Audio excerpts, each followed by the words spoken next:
does seem like an affiliate Jinx angle for both of these teams, but something that is also open is K'Sante. However, Hery doesn't seem like he wants to lean towards that champion just quite yet, because we've kind of been focusing on how he has to play a carry for Ultra Prime to really stand up in terms of these team fighting. My question is that once FPX takes away the Lulu, then what other support is Ultra Prime going to pick alongside the Jinx?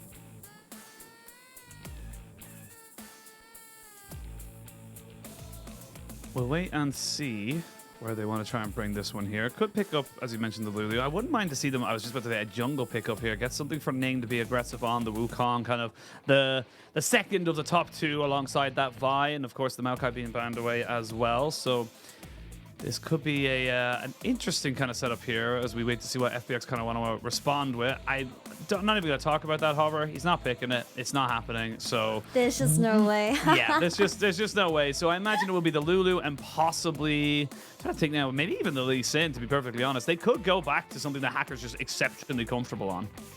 Yeah, Hacker had an amazing performance on the Lee Sin throughout spring, so I'm not going to be surprised if he just defaults back to comfort, but my biggest question is going to be about the mid lane matchup, because we know that Care, he loves playing champions that has lane control and at least priority to allow Hacker to make those plays around the map. So it does seem like they're going to go with Annie and FPX coming into this game one kind of putting all their eggs into the LWX basket, but to be fair, he's had an amazing performance on the ADC in summer so far, so I'm not going to be surprised in terms of his form.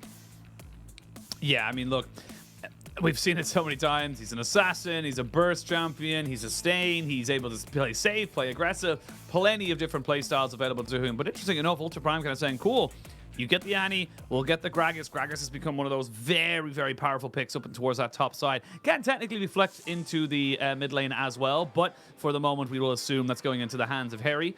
And that's something that can kind of set things up. This is how a lot of teams, especially, you know, the likes of JDG and BLG, which we saw at MSI, were able to garner themselves advantages against some of these, you know, Aphelios, these high kind of damage, low mobility AD carries. Because if you displace them, bring them into your team, there's just not really a lot of counterplay for the AD carry. Yeah, I'm not going to be surprised if this Gragas is going to be for Forge, because he's been a very big fan of these utility mid lane champions that can help Doggo to play around these team fights. And of course, the dispositioning, like you said, from that ultimate is so valuable when it comes to these hyper carries and team fights. But I think Ultra Prime, they are going to save that counter pick for Hery, where he's going to most likely pick something like the Gwen up against a tank like the Sion or the K'Sante. But I would much prefer Xioalaohu to play something like the K'Sante that does have an extra bit of pressure point for Doggo to deal with on this Jinx, because he's going to have a lot of peel from what Ultra Prime is going to pick for that support position. Not Yuumi, please. Yeah, well...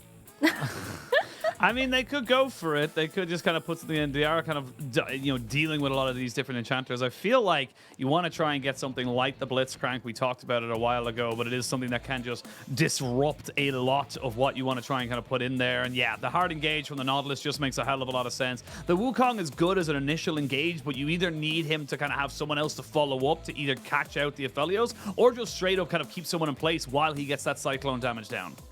Yeah, most definitely. And Ultra Prime having a lot of lockdown CC, like you said, onto LWX. So it is going to be the K'Sante pick for Xioalaohu in this top side. But I think Hery may be coming into this game. He can go for something like the Rumble. We already saw that on day one and did extremely well in these team fights. So I think Hery still needs to make up for that lack of damage, as this Gragas pick most likely is going to be for Forge.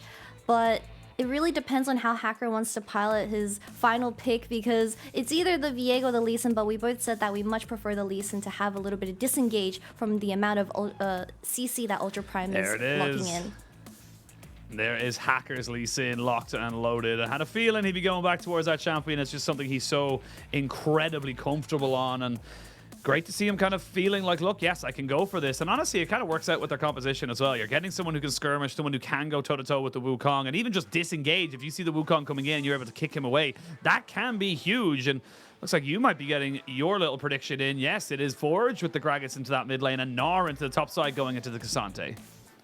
I would have much preferred a Jax, because if you look at Ultra Prime's composition, Jinx is truly the main focus, or at least the only damage source that you have for these team fights. At least FPX, depending on how Carry wants to build, I still think Annie will stand quite a bit of threat when it comes to these team fights with that flash available. So at least Hery does have side lane push in the early game, but once you do reach the 5v5 stage, I still much prefer something like the Aphelios with a Lulu, because at least you have that extra bit of security when you are trying to look for those angles onto LWX.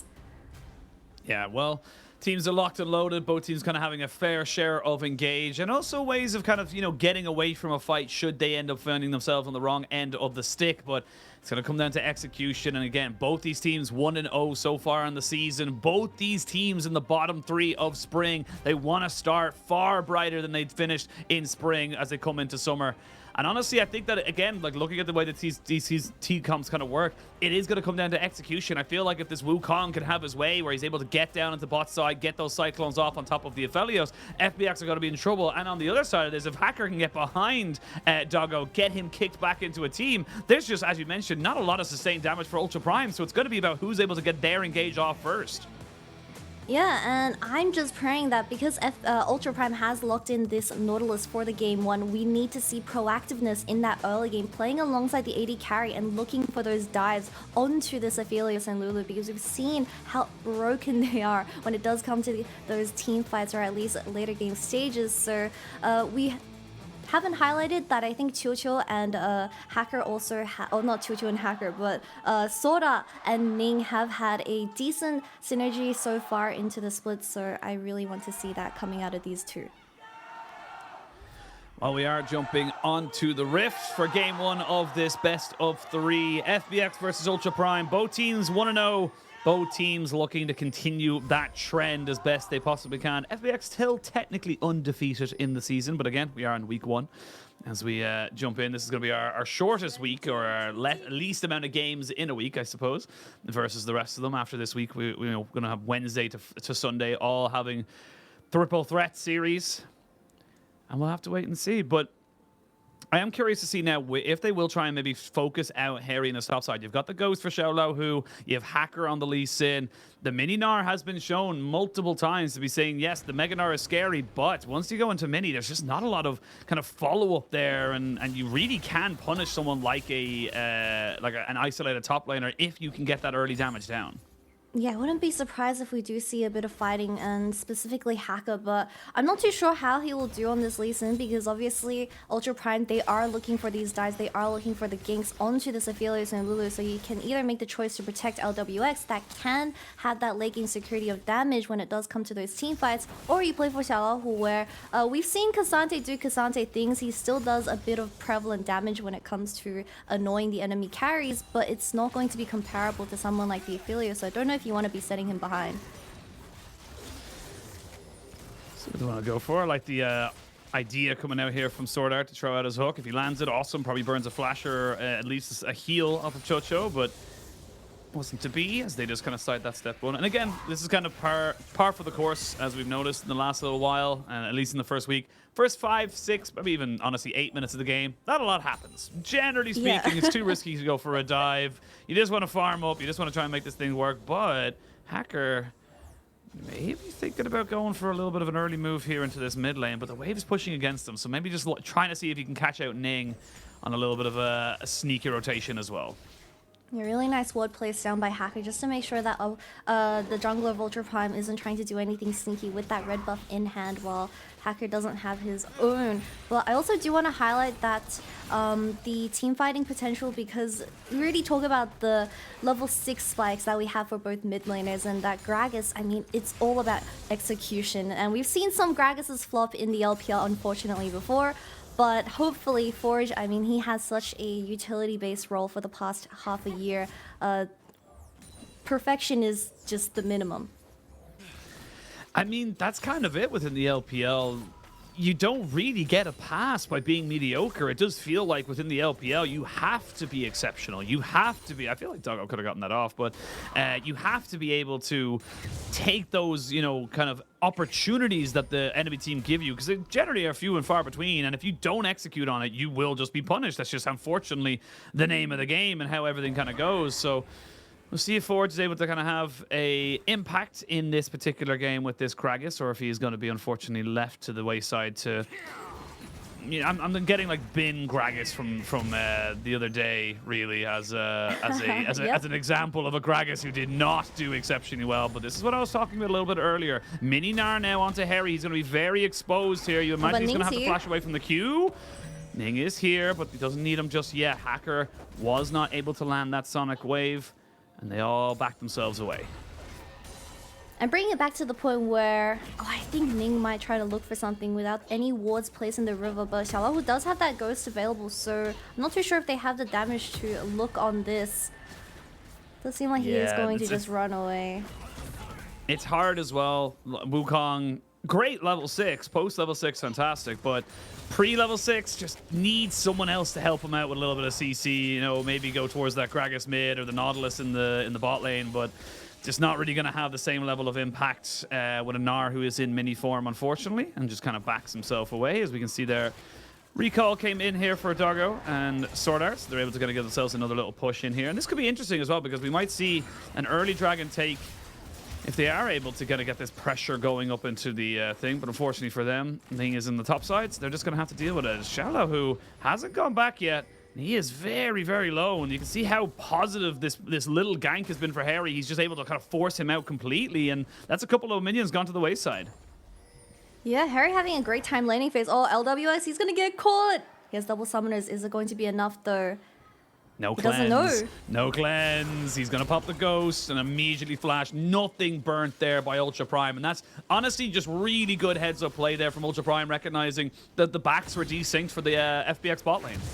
Yeah, that's great. That's exactly what I wanted to see out of Ultra Prime, because with the Dragon up and available for both of these teams, LWX not having these double summoners available does mean that it's going to be a real big struggle for them to even fight this. Did SwordArt just back by himself? Yes. He needed the Ruby Crystal Kitty. You're a support. You know how imperative that is. You understand.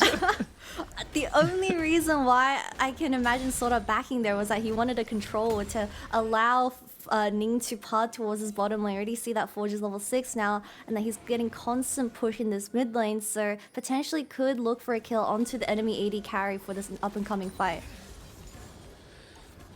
Absolutely, and we can see now Hacker is in the spot side. The hook will miss as Chocho kind of just... He's a nuisance here. Level 5 for the Lulu over the level 4 of SwordArt. As we can see now, they have got a ward on the Dragon as well, so they know that this has not been started. This has not been taken at the moment. 7 minutes on the clock, and we can see Forge moving down. We'll get an extra bit of mana here from the Honey Fruit. I don't think he's going to be able to make much else happen here. You can see that Lee Sin very aware that he just needs to be hiding in the wings, waiting for anyone to kind of pop up while his bot lane pushes in this wave. Yeah, even Care is here because FPX just thought that Ultra Prime was going to look for a potential gank onto here. Oh no, it's okay. There's still many minions to come, but I believe Ning is just trying to farm for that level 6 so they get a guaranteed kill onto the enemies. But with Rift Herald also spawning in 30 seconds, they can also go for that trade because SwordArt can realistically just reset He and play towards this. Really is dependent on what direction they want to take though, because Hacker is still level 5. I think that's a big thing. Hacker hasn't been able to get himself that Dragon's Rage kick available to him. We will have the Super Mega Det Rocket online here for Doggo. And this is kind of it. 8 minutes on the clock. Nobody's really done much, to be perfectly honest. Small little weeds here or there. Nothing really to be writing home about. And it's a basically even state of the game. But we'll see now that everyone's kind of getting their ultimates available to them, getting themselves back onto the map. Should we see a fight either around this Rift Herald or potentially around this first Dragon? That's kind of the big thing that I'm looking at. Does seem like it is going to be a full-on brawl in this Rift Herald, but for the time being, I still prefer that SwordArt is piloting this Nautilus for game 1, just because you can look, a single hook can get someone caught, and we already see that Ning is clearing out the vision in here. There we go. They're going to combo in the ultimates. They're going to get Ning really low, but they're not going to be able to kill him. And that's going to be the flashes from both the jungler and mid lane of FPX. They do nearly kill Ning, but with a red buff, he should be fine to heal back up. Yeah, Ning was just solo clearing that ward in the river by himself. I was surprised that SwordArt wasn't leaning more towards him, but Care flashing onto him, and of course burning the flash out of the jungler, making LWX also rotate towards this Rift Herald. So there's currently 4 people here. I mean, That's decent damage there onto Chucho and Hacker. Hery not on the Mega just yet now, but Forge is very healthy moving up here with SwordArt. They don't have a jungler. They're just trying to be a nuisance, to be perfectly honest. You can see Xioalaohu taking a fair bit of damage. They will have to go all out, but now can they collect the Rift Herald they just took? I don't think they can get this. I think they have to just back themselves away. They don't have the health bars. Well, you just didn't pick up the Rift Herald, and Doggo picked up 2 plays in the bottom lane by himself. So I'm not too sure what the direction of FPX was, because you didn't have a jungler there. So you should have just went for it. There was no Gragasol available either for the side of Forge. But we see this fight playing out again where Ning was just a little bit out of position, where it was a really nice flash kick from Hacker, but unfortunately not enough damage as Care was slightly as well. And Forge, of course, using that ultimate as a disengage. The fight dies down, but I'm really surprised that they didn't get that Rift Herald, because now Doggo's up in gold. Doggo's up in gold and up in experience, you would imagine, as well.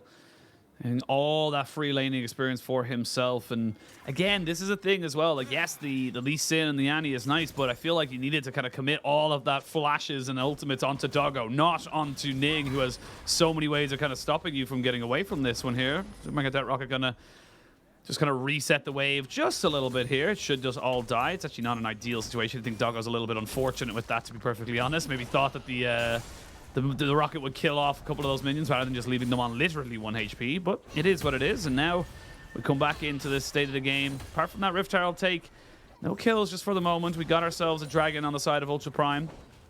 And this is what we're kind of talking about between these two teams. Like, you know, this is where we're looking to see what they can do to improve, because so far both teams have been able to kind of find opportunities, but nobody's executed on them. So we're waiting to see now where the first real kind of fight is going to kind of kick off. You know what pains me, Oisin? It's that LWX got caught and he had to burn double summoners so early on in the game up against SwordArt, who had flashed the entire 5 minutes. And Ning's sitting on level 7 now. He's had his ultimate the entire time as well, but it just goes unpunished. A really good example that we can use is BLG on from the series, from the BLG series earlier in the week, where once you get that flash off from one of the 2 bot laners, then you will see repeat ganks coming out of the junglers of each team, but we don't see that proactiveness. No, we do not. Hery flashes away as the all-out was used by Xioalaohu. Recognized that Hacker was on his way to make that a much more difficult fight. Ning hasn't really been involved in a lot, to be perfectly honest. Has just kind of made his way around, farming a little bit. About 2 camps or so ahead. Nothing really exceptional. And now we go back to just a farming game. It's not going to be a lot of hype coming out here. I'm hoping to cast a curse it, as here we go. I'm going to drop down a little bit of damage here, but the Gravitum Gum onto LWX means that Doggo needs to be very careful, or is it SwordArt? There's going to be a heal coming out. The Super Mega Jet Rocket does a little bit of damage. Doggo may be forced to flash away. That there's hook? going to be the... Oh, yeah, great hook in! And there's going to be the kill. Now Doggo can get excited. He needs to get a couple more autos down on the Chocho, but he shall not be able to finish him off. And while that was happening, Ning was able to make something work in the mid lane. That is one of the nastiest cases of the lollipop hook that I've ever seen from a Nautilus, because it was very clear that LWX was behind a wall and it still hit. And of course, the first blood going towards the jungler of Ultra Prime, as there was another fight happening at the Raptors, I believe. Care was just caught off position because he was trying to rotate towards his bot lane skirmish, and double ults committed towards his Annie just means he is pretty much dead. And of course, he used his flash earlier to catch Ning from that previous Rift Herald fight, and he just didn't have it available for this time around. So it was an unfortunate kind of roam from Care. And Hacker obviously showing from that top lane, you shouldn't really be roaming towards your bot lane without vision like that. No, absolutely not. And again, this is not bad from the side of Ultra Prime. They are bringing themselves to a little bit of an advantage on the bot side, get themselves a kill, get the kill onto their jungler. So not the end of the world for the moment for FPX, but it does feel like Ultra Prime are the ones feeling more proactive, feeling like they can go for these fights a lot more aggressively than the likes of FPX. And when the one time FPX did go for it, it just didn't really work. So now you have Flash on Annie and the Lee Sin. We'll see if they're able to kind of make something work now in 1 minute and 10 seconds where that dragon next spawns. We do have the Sunders available for Ning as well, so I'm not going to be surprised if this Wukong is becoming a big menace for these team fights for this Aphelios to deal with, but the main focal point is still about SwordArt because he still has that flash available and he's already clearing out the vision where it's going to be extremely hard for either Care or Hacker to face check any of this with the Dragon spawning in 40 seconds. But, I mean, both ADCs have Storm Razor now, but if you look for a pick and SwordArt does get his hands onto one of the squishy champions and Doggo starts getting those resets off, then the game's going to spiral out of control. So I don't think FPX should take this. Maybe not, but I mean, you're still waiting on that first item to be finished up by Care. 10 CS down in that mid lane, and actually a little bit of a level disadvantage as well. But the big one I want to talk about is top side. It's about 20 or so CS here for Hery, and he's just kind of having a much more freer time going into the Gasante. And this is why I wanted to highlight him coming into today, is that yes, he's not the biggest name in the world, but has definitely been a bit more consistent coming into these games and feeling a lot more confident about how this guy has been playing, feeling a little bit more kind of risky to kind of go for stuff because he is getting small advantages every single time. A dub is a dub, and that is something that I will stick with because we see that Ultra Prime is definitely being the team that is more proactive. However, FPX, they are playing for that late game scaling and look for those 5v5 team compositions alongside the Cassante. But it does seem like there's going to be a TP out of Care, and the fight's going to die down. I feel like QuiQiu, he should sit in bot lane right now because it's really tough for LWX to do anything or at least rotate around the map as this Aphelios. We already see that SwordArt has his eyes locked onto this AD carry. And don't look top lane, that's 2 waves gone. I mean, Xioalaohu has to go for this. He will have his teleport soon, but it's soon going to be soon enough because you can already see Hery rotating down, and I don't think they want to give this one up on the side of FPX. They can't let 2 dragons go unanswered, but I don't know how they could really go for this. They're going to land the Q there onto Ning, but outside of hitting it onto the dragon and going for a miracle execute steal, there's just not really a lot there. So you've committed resources, you didn't really get a lot, and this push in bot lane is going to be eaten up by Doggo as well. So again, gotta say, great from Ultra Prime. They're playing the map a lot more smoothly, they're feeling a lot more confident, and it does feel like they're having a much easier time of making this about them. But TP is going to be coming in. It's going to be Gragas on the way back from this one here. They'll land the hook as well into the Flame Chompers, into the barrel. He'll flash away just in the nick of time, but now Xioalaohu is in the wrong spot. Hery flashes in, or sorry, TP's in as he looks to try and make a bit of an impact. And everybody's just going to walk themselves away, but they're burning summoners left, right, and center. Look at the amount of summoners FPX just burned. That's double TV coming out of Ultra Prime, and don't mind Ning after taking the dragon. He just went to go take his blue buff while this absolute chaos was ensuing in the bottom lane. But a lot of skill shots getting missed there where LWX barely lived because Doggo missed his rocket onto this AD carry. And of course, we also saw Forge unfortunately missing his belly flop onto the Cassante as well. So I'm not too sure. A lot of skill shots was definitely committed, but nothing happened at the very end. Double TP, however, from the side of Ultra Prime. Yeah, a little bit of a whiff, so we say. A couple of whiffs here or there, so definitely not ideal. But now LWX does not have his flash or his ghost available to him. He's at the mercy of the Lulu protecting him, you would imagine. Maybe even Hacker with a little bit of a Lee Sin kick, but it might be all a little bit too late. So if he gets hit by a hook, you definitely feel like he's going to be in a worse position than ever before. Rift Herald going to be started up by Hacker. He is on vision, and Ning is in the area. So without a TP on Hery or on Xioalaohu, this could just be a 4v4. Hopefully this time FPX is going to be focusing down this Rift Herald and manage to pick up the buff. Oh, the hook lands again. Yeah, they're going to put in the explosive cast as well. That means that we're going to see the kick right in top of your AD carry. That means the Rift Herald gets taken away and the Jinx gets 2 kills. What has happened here now for FPX? They're not in a position to go for this. Ning, however, does not want Care to walk away. One more auto attack is good enough as Hery finds himself on the backside. That is 4 kills for none, and a Rift Herald. Ultra Prime are just wiping the floor with FPX. And the game explodes from a Rift Herald once again, and Xioalaohu getting ulted by SwordArt. Is he dead? They're not done. They've got the Jinx. They've got the damage. And there is the delayed ace. They're getting everything they want and more. This is going to balloon that gold lead. And out of nowhere, Ultra Prime looking slick. The game just exploded. 2 towers and a 5 kill going over towards Ultra Prime, also picking up that Rift Herald.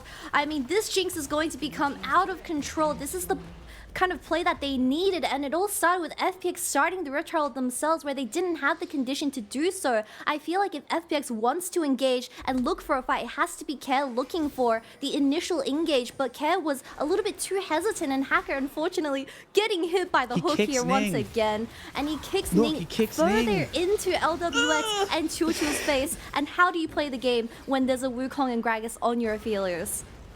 I mean, LWX as well, just to kind of hold his ground and say, no, I'm fine, I can do this. The Lulu, however, was not as lucky. And then Hery just finds him on the backside. No summoners, nowhere to go. And yeah, 5 kills from nothing. SwordArt now might be in a little bit of trouble. Does not hit his hook, and he is almost certainly going to die. And that is just him kind of unfortunately missing that skill shot, and a death ball from FPX means they get themselves a kill. But it is a small silver lining on what is a dark cloud over FPX in this first 20 minutes of the game. Yep, and I really thought that bottom tier tower was going to go down, as Ultra Prime, they're looking to open up the map by getting rid of all of these tier 1 towers, but the Jinx is now sitting on the Gale Force, and the Storm Rays are not burning a single summoner from the previous fight, with the Dragon spawning in 50 seconds as well. But it's also sole point for the side of Ultra Prime, and I'm not too sure if FPX can even look for this, because look, Care doesn't have his flash available, and we saw how unsuccessful it was for Hacker to be the initial engage, as he's just too squishy right now. Yeah, I mean, look, Gordringer's great, but it's just not going to hold up against a 2-item Wukong, against a 2-item Jinx, a near 2-item Gragas as well, who's able to kind of build pseudo-tanky. He gets himself a hell of a lot of HP, so, I mean, it's all on Aphelios. We talked about in the draft how Ultra Prime are kind of saying, look, it's Doggo or bust. Doggo's been fantastic. The rest of the team has been fantastic as well, to be perfectly honest, but 3-0 and 3. Doggo is very much online with the Gale Force and the Storm Razors. He's safe. He's got the mobility. He's got the movement speed. Yeah, and just thoughts about this Annie pick on Care. I haven't been the biggest fan of it so far, because we've highlighted how much barely doesn't steal it away from LWX, but it is going to be soul point going over towards the side of Ultra Prime. But yeah, I think Care on this Annie is looking a little bit silent, other than the first flash ultimate coming out of him to try and get Ning, unfortunately not having enough damage to finish him off.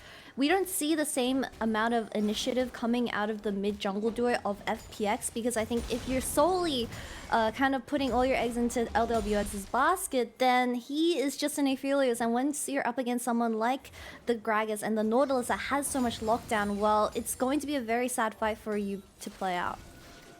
Yeah, I mean, I kind of agree in that sense. And again, it's hard to know where and when FPX can go for something, because their engage kind of relies on Care getting a really good Annie ultimate. It kind of relies on him being able to catch out somebody, preferably Doggo, and then you kind of follow up with Hacker and the rest of the team. Yeah, I mean, he's got Cleanse and Gale Force and Flash. It's just, there's a lot of if, buts, and maybes here, as they can see now. Ultra Prime, 7,000 gold ahead, actually pushing themselves even further ahead in this particular one. Hery will get all in on here by Care, but not really a lot else you can do after that point. He's still a mini, he's still got himself plenty of mobility, and now Xioalaohu, you can't really defend this, buddy. You do not own this jungle. You got to back away. It's not your jungle and it's not your towers. Ultra Prime is just rotating 4 people towards this top side, but there is no vision for Care to play off. You already see him desperately FPX? Trying to look for flanks. They're just sitting mid lane. They're playing ARAM, but there's no party on the other side. They had like 30 seconds. Why did no one rotate? I'm so confused. I'm sorry. It just felt like, oh, okay, you'll be fine. The rest of his team will come, but then nobody showed up. It's like, you know, people will definitely come to my birthday party, and then you go to the pizza place and there's nobody there. It's like, oh, it's just a little sad, really. Well, I'm sure Ultra Prime isn't feeling too sad with this game state so far, because this Jinx is working towards that LDR, and even Xioalaohu, although level 13, he's going to get shredded because there's just too many targets to hit for this Jinx now, and with double stopwages coming in for Ultra Prime as well, I really don't know how Care is going to play these team fights, because we already mentioned previously that Doggo has the summoner spells, and Baron is also on the board, so if you face check into this type of game situation, then it is going to just be a huge throw. Yeah. It's not really a throw. Now. It's not really a throw. It's fastening up the game pace. Potentially. It's fascinating what the game plays for either you or the other teams. It's not a throw. As we wait to see now, 3,000 on this Baron as they look to try and keep Hacker out of this. He's already had to use the Dragon's Rage kick. As we can see, Hery going into Mega. They haven't got themselves the Baron just yet. They need to finish off that objective before they go in. Hacker's in the pit. He's looking to go for it. Doesn't get it. No steal for you. And now the Jinx can get excited. Xioalaohu has no chance whatsoever of getting away from this team. As I say that, they're going to jump into him on the back of the pit. Ning picks himself up a double kill, and while that's all happening, the rest of Ultra Prime have been dealing with FPX. There's only 2 alive, make it 1, and Care is all alone in the world as he's got nothing to really defend this with. And in the mid lane, this could be it. This could be 25 minutes done. I really thought I saw the angle. FPX Hacker goes into the pit, steals the Baron away from Ultra Prime, and this game goes to 40 minutes. But unfortunately, from 0 minutes till now, 1 and 11 going towards Ultra Prime, they're going to take away game 1 in a very convincing manner. I mean, 1 kill away from basically a perfect game. That was exceptional coming out from Ultra Prime. They just knew exactly what they needed to do, and they executed FPX with precision. And it all started with those Rift Heralds, because we saw that, yes, FPX was playing towards their own kind of win conditions where they are looking for those picks, but you're dropping everything onto Ning, a Wukong who had a clone, and obviously with your Lulu coming in from the bottom lane, trying to kind of make up for that lack of damage, it just wasn't enough. And we already talked about the game situation, about how Doggo was, as a result, picking up 2 plays from that, and LWX also roaming as a result. It's a mess. I think FPX were kind of just getting played like a fiddle. I mean, it kind of comes down to that thing of indecision is a decision in itself. It's, you know, you don't do anything, therefore you do nothing. That's the difference here. Whereas Ultra Prime were kind of very happy to kind of go, okay, we don't have to hard contest. Yes, they gave up the Rift Herald, but like you mentioned, they gave up the Rift Herald and then the Rift Herald couldn't be taken. That was the big difference there. It just felt like, did they really get Rift Herald then? That's what I'm saying. Like, literally, that's why I'm saying it's one death, which SwordArt kind of unfortunately got caught out with. That could have literally been a perfect game from Ultra Prime. They got everything they wanted. They got their Jinx ahead. And I just feel like, again, it comes down to how these metas and how these champs let's go. You go for the Lulu so early on in the draft, or even the Aphelios, you're kind of pigeonholed a little bit. It's kind of like, right, well, you have to go for an Enchanter. That means that you can go for a hard engage on the bot side, like Nautilus, Blitzcrank, Thresh. There's so many options. The Rakan, things that can just kind of mess you up. So I feel like the priority onto the Lulu is going to start becoming a lot less and less, because people are realizing, oh, damn, if I get hard engaged on, or if my AD carry gets hard engaged upon, I'm just dead. There's nothing I can do. Yeah, and we talked about single target CC a lot coming into this game, and just taking a look at the AD carry damage difference, it's very, very sad to witness, but we all expected this as the Nautilus got locked in for SwordArt. And I think although he did get caught that one time, and in my opinion, he could have made more plays and made the game explode even earlier on in the game, playing alongside Ning, but we didn't really see that synergy coming to game 1, which is definitely a weakness, but it didn't get exposed by FPX because they were also kind of getting played all around the map. But Care, having 100% KP, and also having the highest damage on this Annie, unfortunately not the champion you want to be on if you want to be that solo carry for FPX in this game 1. Yeah, I mean, look, Xioalaohu had like just under 2,600 damage on a champion like Cassante, who I feel like in history has been able to do so much with so little. It does feel a little bit like FPX just never really found themselves. They never really knew where to go with this particular one. And look, enough of them saying FPX not doing a lot. Ultra Prime, exceptional. Like, really well done. Got their ducks in a row, knew exactly how they wanted them lined up, and they did it. They just said 1, 2, 3, 4, 5, 6. Cool, we won the game. That's all we needed. And even the Baron right at the end there, it got a little bit risky. It's a 50-50, but you could see that the fight afterwards was always going to be theirs, because FPX had to use so much just to get in position to maybe steal it, not even to secure it. So the fight was already going to be won by Ultra Prime. Yeah, and something that we didn't highlight is that Forge, that entire Baron fight, was zoning out Care, and we've already said the significance of this Annie engage and how FPX depend on it so much for them to get that initial pick. But with Forge just getting rid of this Annie, making a 4v4 isolated situation, well, Hacker already being so far behind, it was really suffocating for them to ever find an angle to win the game. It really was. Well, we'll see if Ultra Prime can get themselves a 2-0, or if FPX will be keeping us in this series a little bit longer. We're going to send it to a break.